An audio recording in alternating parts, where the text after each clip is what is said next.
Land of the Lustrous, or Hoseki no Kuni, is a series written by Haruko Ichikawa, with an anime adaptation made by Studio Orange in 2017, and it stands as my favourite anime and manga of all time.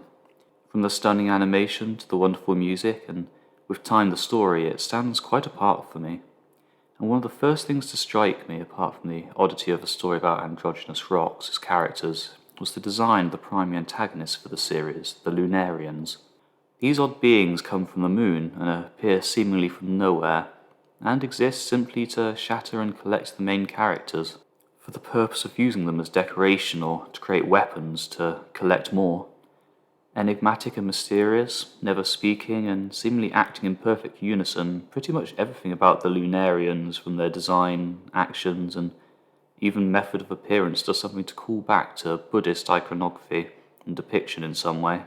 So I thought it would be rather interesting to try and look into as much depth with them as possible and explore the various aspects and inspirations behind them. Buddhist art, concepts and inspirations flows through Land of the Lustrous, and is called back often in the plot, art, and even entire concepts that are referenced, but the Lunarians in particular call back to this ancient and fascinating religion. For anyone who has seen the anime but not read the manga, or who has an interest at any point in doing so, I'll do my best to mark any spoilers. But with that, let's look at the cultural inspirations behind the Lunarians.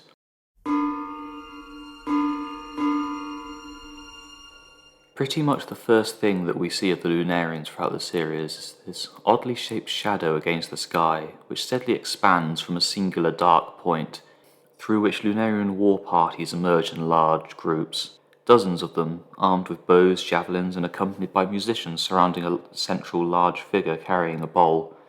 These are known in universe as Sunspots, and whilst these smaller figures have features typical to other Lunarians and shall be gone into in more detail later in the video, there are other features to sunspots that have not been observed in the Lunarians the rest of the time.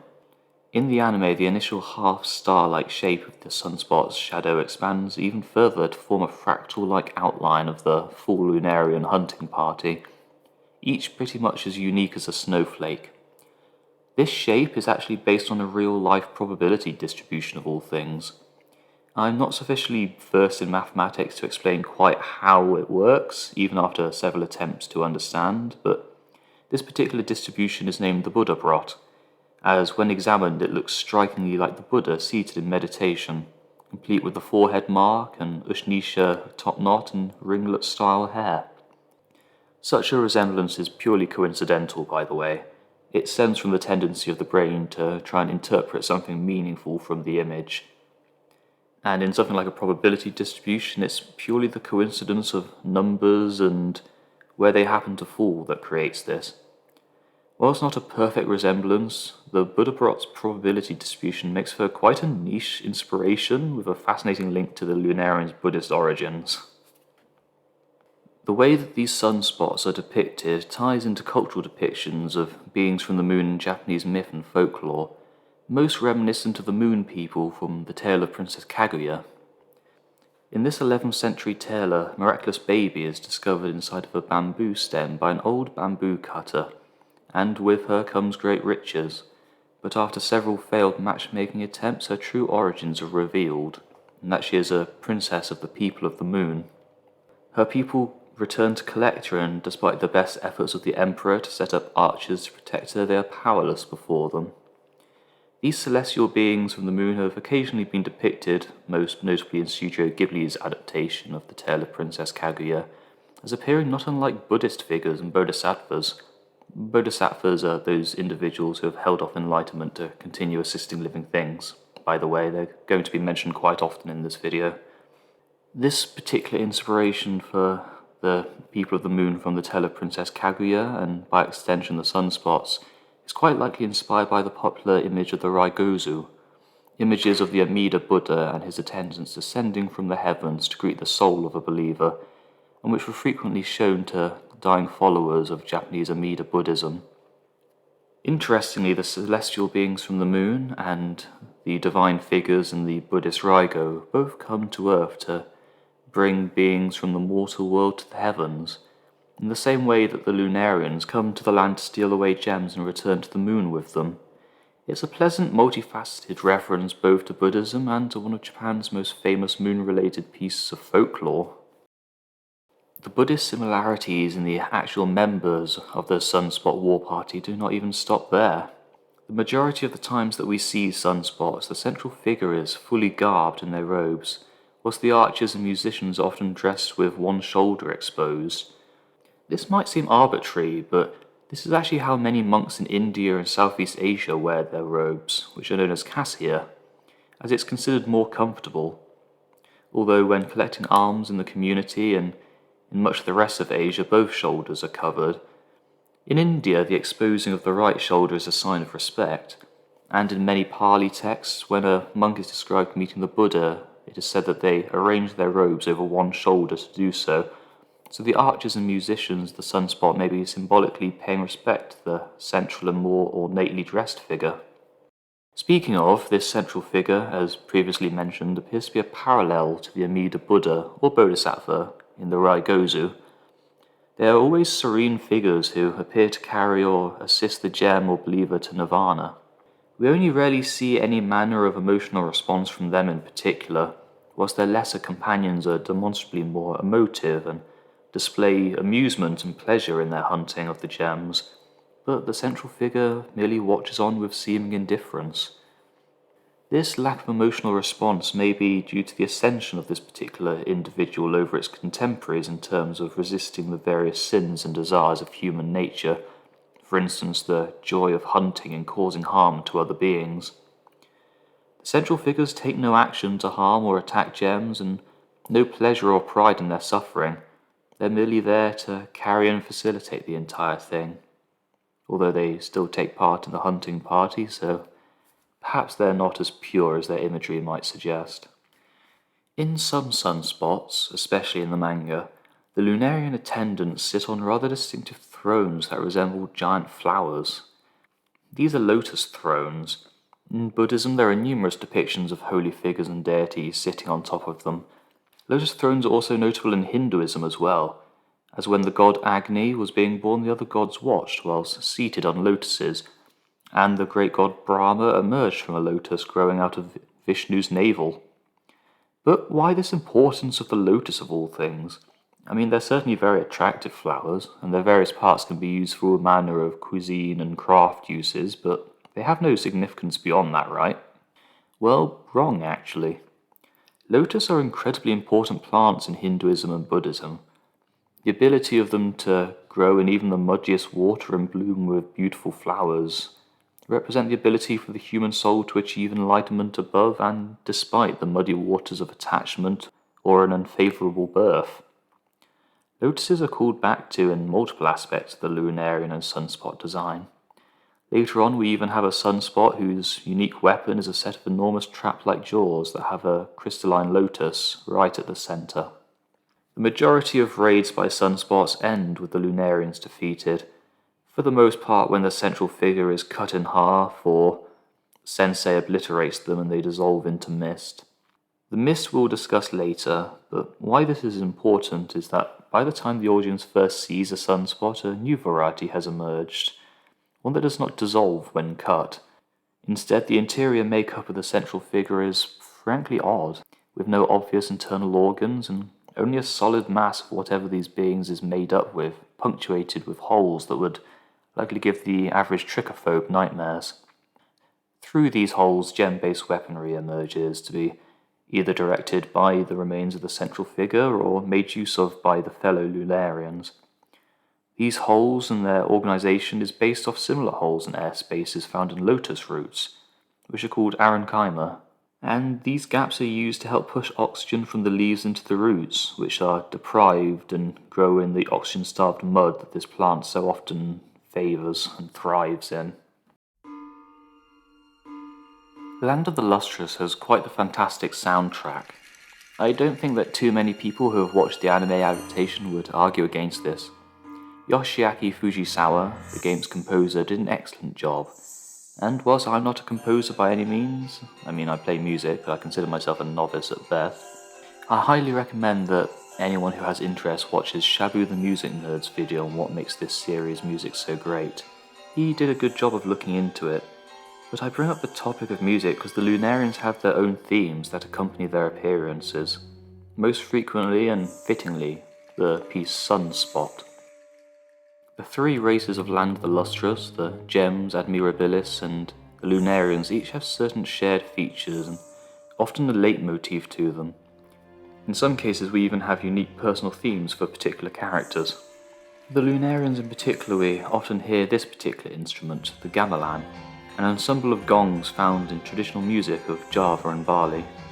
If you listen to the pieces Sunspot and Breaking in particular, then their influence is especially clear, and giving the Lunarians a very distinctive soundscape compared to the piano and violin pieces of the Gems and what I believe to be a zither, the Admirabilis.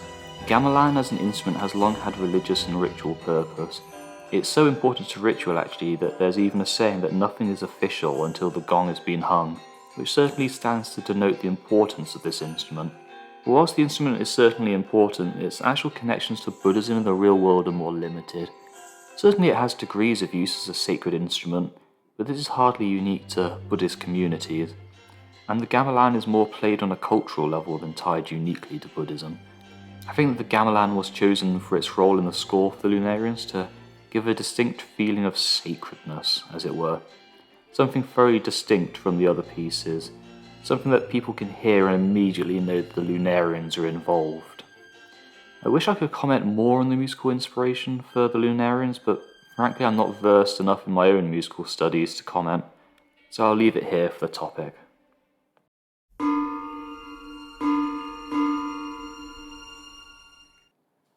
When on Earth, the various normal Lunarians that accompany the larger figures on the sunspots wear their hair up in a top knot and with these curious silk sashes that almost appear to float behind and over their shoulders. The top knot fits with the general outfit and theme of Buddhist attendants. The Buddha himself is often depicted with an Ushnisha top knot, much like the Lunarians when they come to Earth. Although interestingly, most depictions of the Buddha didn't actually have this until about the 1st century, when Greco-Buddhist art became a thing. And in almost all records and scriptures, the Buddha is clean-shaven in the same manner of other ascetics at the time and Buddhist attendants since. But this silken sash combines with the overall imagery of these lesser Lunarians, and this is what is known as the Hagoromo. These Hagoromo sashes are one of the distinguishing characteristics and garments of the heavenly beings known as Tenin, divine messengers that could be seen as some parallel to angels in Western religions, an act to accompany bodhisattvas and Buddhas in the heavenly realm. The Tenin likely originated as the Apsaras of India, spirits of wind and cloud, and in the process of Buddhism's spread, their imagery was imported and adapted in China into the Tenin, and then into Japan when Buddhism crossed the narrow sea. The link does not stop there either. When we see the Lunarians disintegrate, they do so into mist or dust, scattering and rapidly disintegrating into seemingly nothing. The only exception in most cases being the central figure of the new type of sunspots, who remain despite being cut until they are fully obliterated. Even later in the manga, and trying to avoid spoilers here, we see that this is a feature that follows the Lunarians. No matter the method of obliteration, these clouds of mist and dust are what the Lunarians become when they are seemingly defeated.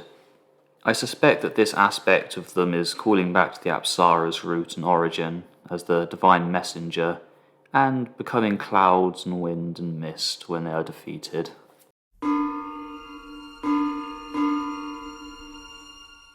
The backstory for the Lunarians is finally revealed to us as the remains of human souls that have failed to pass on to whatever comes after death, being reliant on the prayers of others to allow them to do so. After the extinction of human beings following the meteor strikes, there's nobody left to pray for them and allow them to move on to whatever comes next.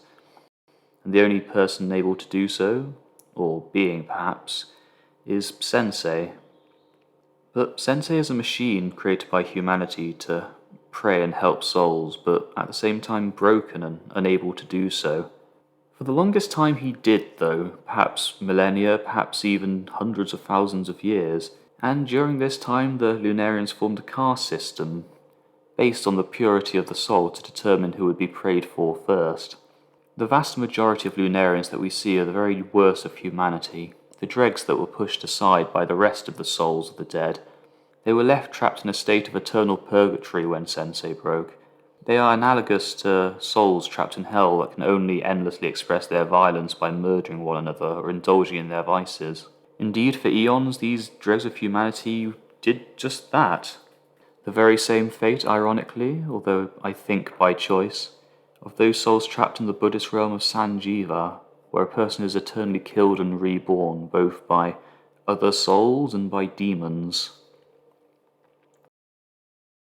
When the Lunarians come to Earth on their sunspots, they almost ubiquitously appear to have no pupils in their eyes, although we know for certain from later episodes that they do indeed possess them, and in the manga as soon as we see Lunarians on the moon, they possess them quite literally all the time as they let their hair down.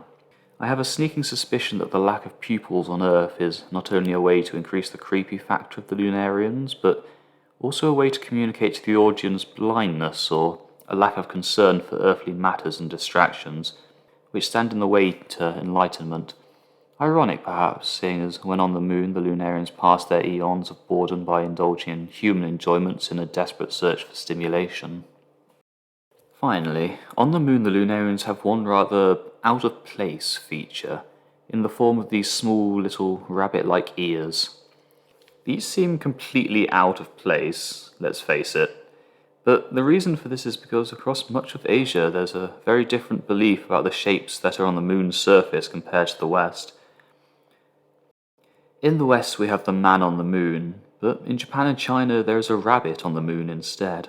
In Japan, this is a curious creature that uses a mallet and mortar to pound rice into mochi, a variety of sweet treat that is often wrapped around something sweet like red bean paste. In China, the rabbit is said to not be pounding rice but instead creating the elixir of immortality. The legend is found in the 4th century Jakarta Tales, a collection of Buddhist stories and analogies, in which a rabbit, upon seeing an old man collapse, has a bonfire erected so he can cook himself to save the old man's life. In the original version, the old man is actually a bodhisattva, who reforms the rabbit and places it on the moon as a symbol of selflessness to others. Whilst in China and Japan, he is revealed to be a lord of heaven rather than a bodhisattva, and does the same. As a link, it's a pleasantly multifaceted one, calling back to the Lunarians' lunar and sacred origins.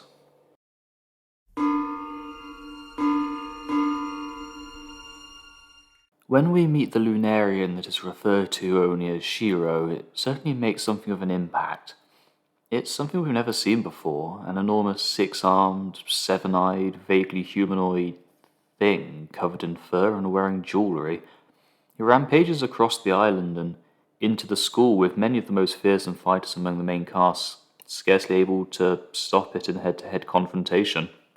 Even when it's cut down, unlike its fellows, it does not disappear, only splits into smaller and less capable forms, all the way down to these adorable Pomeranian-like puffballs.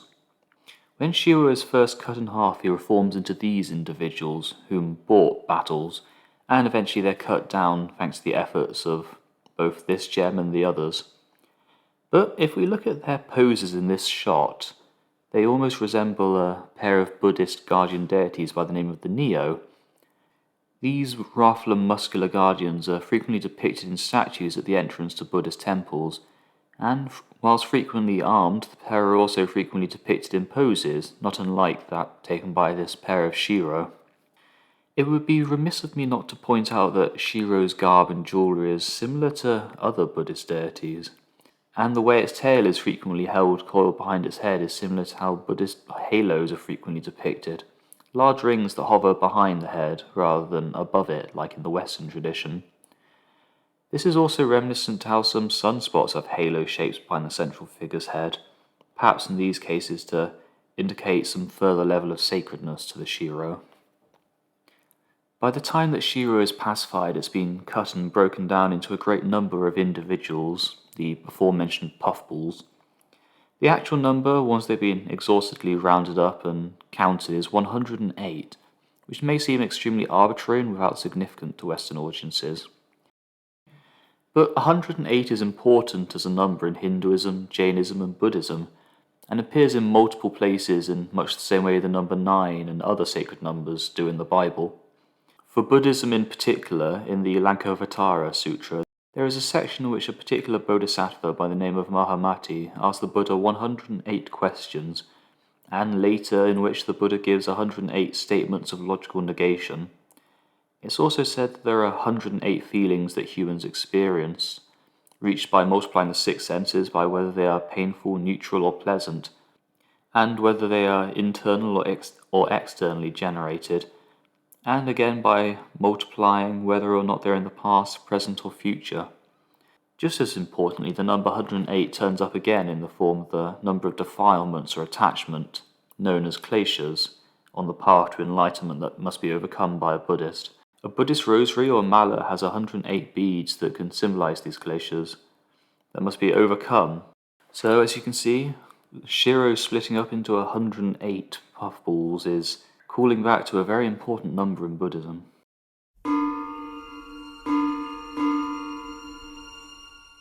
As mentioned before, the Lunarians are human souls held back by their earthly desires and the evils they committed whilst they were human beings, requiring the assistance of humans or beings capable of praying on their behalf before they can pass on to nirvana, or whatever it is that comes next. Whether the 108 puffballs that Shiro can be split into represent the various sins of this being, or are simply the closest thing we have to a base unit for this Lunarian, it is only when they are all collected and formed into one being that this gigantic Lunarian is at their most dangerous. Just as a person filled with sin is harmful both to themselves and to the salvation of others. But Shiro is also the only Lunarian in the anime, and, as of the hiatus, one of 2 in the manga that have been shown to pass on, and doing so in one of the most touching scenes of the series. Shiro's attachment and earthly feelings for Sensei are what have prevented his soul moving on, so to see his original form as a dog in his last moments before he does so, well, it hits somewhat hard. Fitting in with the Buddhist law, it is Shiro's attachment and earthly desires and feelings for Sensei that have prevented his soul from moving on. We never see Shiro after his purification, but later in the manga we encounter another individual, perhaps artificially created, that acts as the guardian and protector to Ken Gorm after they become the princess of the moon. The way this individual acts as a guardian might be a callback in reference to the earlier mention of Shiro mimicking the Neo.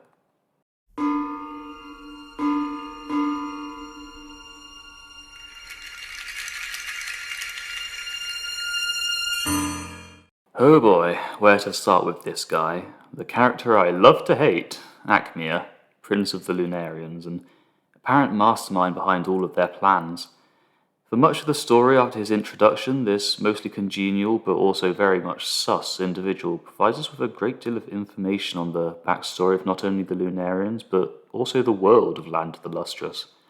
As paradoxical as it may sound to anyone who is up to date with the manga, Aechmea may well represent the closest thing to a good person among the Lunarians. If the Lunarians as a whole represent those souls trapped in a seemingly eternal hell, and spend their time masquerading and imitating the attendants of Buddhas to try and make Sensei pray for them, then Aechmea is the closest thing we have to a bodhisattva among them, at least in terms of desires and soul, and we can even tell which one he is inspired by and analogous to. One of the biggest and most important clues is his name. But what does Aechmea mean? Well, Aechmea is a genus of plant more often referred to in the Bromeliadae family, but that doesn't have any meaning at all, really. You might ask, why am I bringing this up? Because bromeliads don't have much relation to Buddhism at all. Well, Aechmea is only his first name, or the name that's most commonly used by his people, because this Lunarian's name is actually Enma. Enma, or Enma Dao, is the chief judge of the newly dead in Buddhism, a fearsome figure who keeps a great scroll of all the good and evil deeds of every person, and who originated as the Vedic god of death, Yama. In Buddhism, he has been conflated and assimilated into a very similar figure in the form of Jizo Bosatsu, the bodhisattva who acts as the guardian of the underworld and protector of children, a compassionate figure who made a vow not to become a full Buddha until all souls have been freed from suffering in hell. We know from Aechmea's backstory that he was just a temp agent at the time that those worst of souls among the Lunarians, were found in their state of eternal torment and orgy of violence. Those souls that would become the vast bulk of the Lunarians left over by the time the story had been left in the crater to make something of themselves. But when the supervisors of that particular moon arrived and saw the hellish state of the inhabitants, they all ran in disgust and horror, except for Aechmea, who instead approached these dregs of humanity and offered to do all he could to help. Quite how pure Aechmea's soul was in the caste system devised by the other Lunarians we can't know, but for certain it was perceived as superior when compared to the inhabitants of Aechmea. Aechmea's own refusal to escape his own suffering until all the Lunarians in the Kubera crater had been freed from their suffering is directly analogous to the vow of Jizo Bosatsu. The one time we ever see Aechmea appear on Earth, he certainly dresses up for the occasion, appearing garbed extravagantly with strings of pearls and the same Hagoromo sash seen worn by other Lunarians. But the most important feature here is the eye. Whilst his normal eyes are seemingly as blind as other Lunarians whilst on Earth, not that they ever stopped perceiving the world, of course, he gains a central eye on his forehead in addition to the other two. The third eye motif exists widely with multiple connotations throughout the world. In India, it is one of the most famous characteristics of the god Shiva, and it is said that its focus and wrath can obliterate just about anything in existence, even gods. The third eye is also a mystical concept that symbolizes enlightenment, granting all manner of perception to higher realms, clairvoyance, precognition, and acts almost as a visual shorthand or representation for religious figures who are depicted as having higher spiritual awareness. This third eye is a representation of his own purer soul and sufficient to allow him to not be blinded to spiritual matters whilst on Earth, unlike most of his fellows. Finally, we have to address just what Aechmea's end goal is. As a man who has put off his own salvation to help others and suffered greatly for it, Aechmea may not have achieved enlightenment himself and has performed many terrible deeds whilst seeking to help his people. But he's walked down a path similar to a bodhisattva. If his plan comes to completion, then all remnants of humanity will move on to nirvana, a goal that has been promised by the Buddha shall someday come. Even the very worst of humanity were worth help and being saved, at least in Aechmea's mind, and he was the one who cared enough to do so, unlike all of the other Lunarians, who, despite being better than them, turned their backs. It kind of makes a horrible character kind of respectable in a way, I suppose. I still hate him, though.